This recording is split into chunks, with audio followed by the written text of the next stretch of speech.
Hello everyone, कैसे हैं आप सब। एक बार पुनः से कोचिंग क्लासेस पर स्वागत है। उम्मीद करता हूं आप सब अच्छे होंगे, मस्त होंगे, बेहतर होंगे, आपकी पढ़ाई बेहतर चल रही होगी। क्लास 11th फिजिक्स में चैप्टर 4 चल रहा बच्चों, गति के नियम, जिसमें हम आज बात करने वाले हैं न्यूटन के गति का तृतीय नियम। पहला भी नियम हमने कराया था बच्चों, दूसरा भी नियम करा दिया था।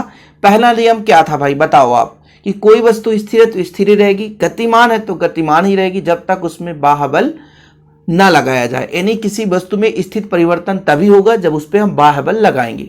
दूसरा था बच्चों कि किसी वस्तु के संवेग में परिवर्तन उस पर लगाए गए बल के समानुपाती होता है, यानी जितना हम बल लगाएंगे उतना ही उसके संवेग में परिवर्तन होगा।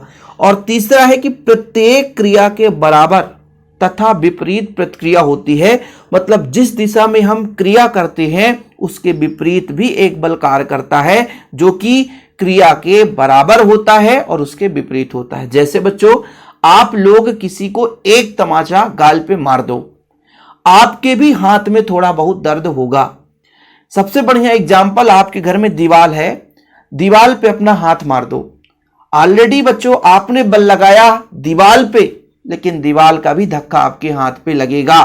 बचपन में आप लोग भी किए होंगे, सिर से सिर लड़ाते थे तो दोनों के सिर में चोट आती थी। कहने का मतलब थोड़ा बहुत कहीं ना कहीं धक्का लगता था। स्कूल में भी शिक्षक क्या करते थे कि दो बच्चों खड़ा करके सिर टकरा देते थे, तो केवल एक को नहीं दोनों को दर्द होता था, क्योंकि प्रत्येक क्रिया के विपरीत और बराबर प्रतिक्रिया होती है। मतलब एक दिशा में हमने बल लगाया, उसके विपरीत भी बल लगेगा। आपने एक दिशा पे हाथ पे बल लगाया दीवार में, तो भैया दीवार भी थोड़ा बहुत प्रतिक्रिया बल लगाएगा। यही है न्यूटन की गति का तृतीय नियम। जैसे बच्चों यहां पे आप देखो, एक वस्तु रखा हुआ है, एक वस्तु रखा हुआ है, इसका भार W नीचे की ओर बल लग रहा है, उतना ही अवलंब प्रतिक्रिया बल ये कैपिटल R ऊर्ध्वाधर एकदम विपरीत दिशा में लगता है, एकदम विपरीत दिशा में। जैसे हमने कहा कि एक दीवार है बच्चों, एक दीवार है, इधर हमने एक बल लगाया F1, तो बल द्वारा विपरीत प्रतिक्रिया बल लगेगा बच्चों F2। ये एक दूसरे के बराबर होंगे, एक दूसरे के बराबर होंगे, लेकिन बच्चों दिशा की बात करें तो एक दूसरे के विपरीत होंगे। यही न्यूटन के गति का तृतीय नियम है। ठीक है बच्चों, कोई दिक्कत तो नहीं है। जैसे यहां पर आप देख पा रहे हो कि एक वस्तु है A और B मेज पर रखी हुई है। वस्तु अपने भार के बराबर W, देखो ऊर्ध्वाधर नीचे की ओर बल लगाती है। न्यूटन के गति के तृतीय नियम से मेज B भी वस्तु पर उतना ही बल R ऊपर की ओर लगाती है। मतलब जितना बल नीचे की ओर लग रहा है, मेज उतना ही बल इस किस पे लगाता है बच्चों, वस्तु पर लगाता है, ऊर्ध्वाधर ऊपर की ओर। यानी जो आपका यहां पे वस्तु है वो मेज पर धक्का दे रहा है अपने बल से, जो भार है उसके बराबर, और बच्चों ये जो हमारा मेज है वो वस्तु पर ऊर्ध्वाधर दिशा में प्रतिक्रिया बल देता है। तो यही आपके न्यूटन की गति का तृतीय नियम है बच्चों। अब इसके कई सारे एग्जाम्पल्स हैं। सबसे पहला एग्जाम्पल बताता हूं कि यदि मान लीजिए कोई व्यक्ति गोली चलाता है बंदूक से, तो व्यक्ति को थोड़ा सा पीछे की ओर धक्का अनुभव होता है। ठीक है, ऐसा क्यों?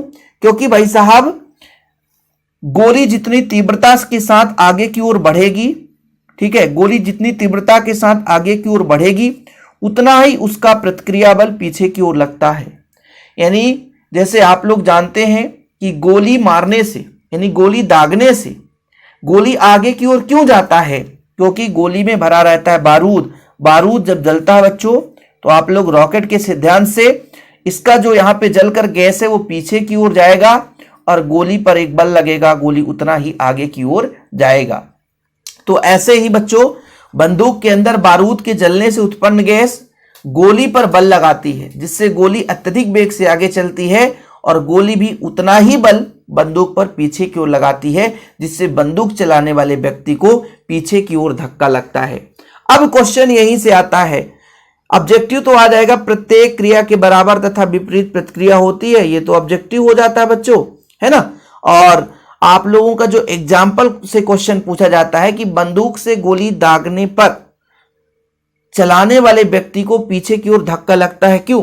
तो जैसे ही बच्चों अपन क्या करते हैं, बंदूक से गोली चलाते हैं तो जो आपका गोली होता है उसके अंदर बारूद जलने लगता है, उत्पन्न गैस पीछे की ओर चलने लगता है, ठीक है। और गैस जब पीछे की ओर चलती है बच्चों तो गोली क्या है, आगे की ओर चलता है, मतलब उसकी बेग आगे की ओर चली जाती है और गोली उतना ही बल बंदूक पर पीछे की ओर लगाती है, जिसके कारण बंदूक चलाने वाले व्यक्ति को पीछे की ओर धक्का लगता है।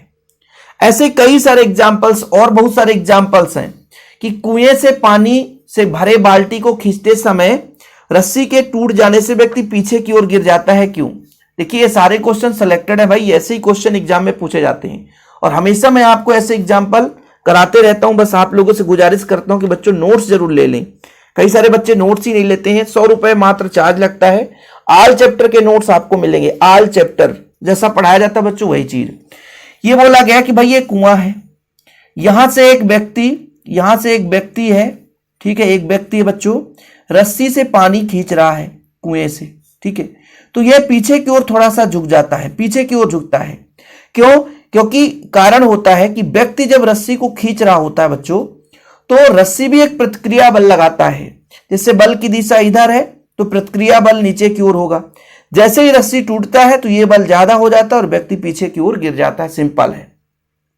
कुएं से पानी, देखो कुएं से पानी भरी बाल्टी को खींचते समय व्यक्ति जितना बल रस्सी पर लगाता है, रस्सी भी अपने तनाव के कारण उतना ही बल लगाती है। व्यक्ति द्वारा लगाया गया बल क्रिया तथा रस्सी द्वारा व्यक्ति पर लगाया गया प्रतिक्रिया बल होता है।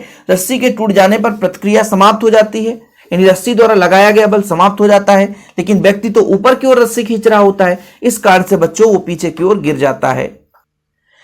ऐसे एग्जाम्पल है, बंदूक वाला मैंने समझा दिया, स्क्रीनशॉट ले लो। जब कोई व्यक्ति नाव से कूदकर किनारे पर जाता है तो नाव पीछे की ओर हट जाती है। देखो कितना सिंपल है, बोल रहा भैया ये नाव है, ठीक है, ये नाव है। व्यक्ति जब यहां से कूद करके छलांग मारेगा, यहां पे जाएगा, तो जब कूदेगा बच्चों तो पैर जो है इसके पीछे की ओर धक्का लगता है। कभी भी आप जंप करना तो पैर हमेशा वस्तु को पीछे की ओर धक्का लगाएगा और व्यक्ति यहां पर चला जाएगा। तो ये जैसे ही व्यक्ति आगे की ओर जाने की कोशिश करता है उतना ही प्रतिक्रिया बल इस पे लगता है, जिस कारण से पीछे की ओर चला जाता है और कुछ भी नहीं है। नाव से कूदते समय व्यक्ति नाव के पैर से पीछे की ओर दबाता है, अर्थात क्रिया बल लगाता है। न्यूटन के गति के तृतीय नियम अनुसार नाव भी उतना ही प्रतिक्रिया बल आगे की ओर लगाती है, जिससे वह व्यक्ति किनारे पर आ जाता है और नाव पीछे की ओर हट जाती है। मतलब व्यक्ति के द्वारा पैर द्वारा दबाया जाता है ताकि हम ज्यादा दूर तक जाएं, और उतना ही प्रतिक्रिया बल भाई नाव लगाता है तो व्यक्ति आगे की ओर चला जाता है, लेकिन व्यक्ति जो दो बल लगाया गया बच्चों उससे नाव पीछे हट जाता है। ये चीज हो जाता है, मतलब प्रत्येक क्रिया के बराबर में विपरीत प्रतिक्रिया होता है। ऐसे ही रेतीले जमीन पर चल पाना कठिन होता है। क्यों? क्योंकि भाई साहब रेतीले जमीन पर जब चलते हैं तो पैर दब जाता है, जिससे प्रतिक्रिया बल बराबर नहीं मिल पाता। इसका कारण यह है कि जब व्यक्ति आगे बढ़ने के लिए पैर को तिरछा करके जमीन में दबाता है तो पैर रेत में धंस जाता है, जमीन में उसे प्राप्त होने वाली प्रतिक्रिया बल कम हो जाती है ना, जिससे रेतीले जमीन पर चलना क्या हो जाता है, कठिन हो जाता है। बर्फ पर चलने वाले व्यक्ति असमर्थ होते हैं, क्योंकि बच्चों इसका कारण यह है कि पैर और बर्फ के बीच घर्षण नगण्य हो जाता है। बर्फ चिकना रहता है जिससे घर्षण कम रहता है, और घर्षण कम है तो प्रतिक्रिया बल कम प्राप्त होता है बच्चों। ठीक है, न्यूटन के गति के तृतीय नियम, प्रत्येक क्रिया के बराबर में विपरीत प्रतिक्रिया होती है। अब इतना ही नहीं, बहुत सारे एग्जाम्पल्स आपको आपकी बुक में मिल जाएगा। ऐसा नहीं कि बस हम 2 ही 3 एग्जाम्पल करा के छोड़ दिया। भाई आपके घर में बहुत सारे एग्जाम्पल दैनिक जीवन में आप देखते हो, जैसे तैरते हुए एक व्यक्ति अपने हाथ को पीछे की ओर पानी मारता है। क्यों? क्योंकि पानी पीछे की ओर जाए और प्रतिक्रिया बल से हम आगे की ओर जाएं। ठीक है, ऐसे ही बच्चों व्यक्ति यदि दौड़ता है तो रेतीले जमीन पर कम दौड़ पाता है, जबकि एक सपाट सतह पर ज्यादा दौड़ पाता है, क्योंकि रेतीले जमीन पर प्रतिक्रिया बल कम होता है और सपाट जमीन पर प्रतिक्रिया बल अधिक प्राप्त होता है। तो ये सारी चीजें हैं न्यूटन की गति के तृतीय नियम के उदाहरण। बाकी आप लोगों को कोई डाउट हो तो बताइएगा। बाकी हमारे चैनल पे प्लेलिस्ट में कम से वीडियो मिल जाएंगे बच्चों। जिनको नोट्स लेना है तो कांटेक्ट नंबर लिख लें 9685299149, 9685299149। ये मेरा पर्सनल नंबर है, इस नंबर पर आप कांटेक्ट करके नोट्स ले लें और तैयारी करें। फिलहाल अभी के लिए इतना ही। जय हिंद, वंदे मातरम।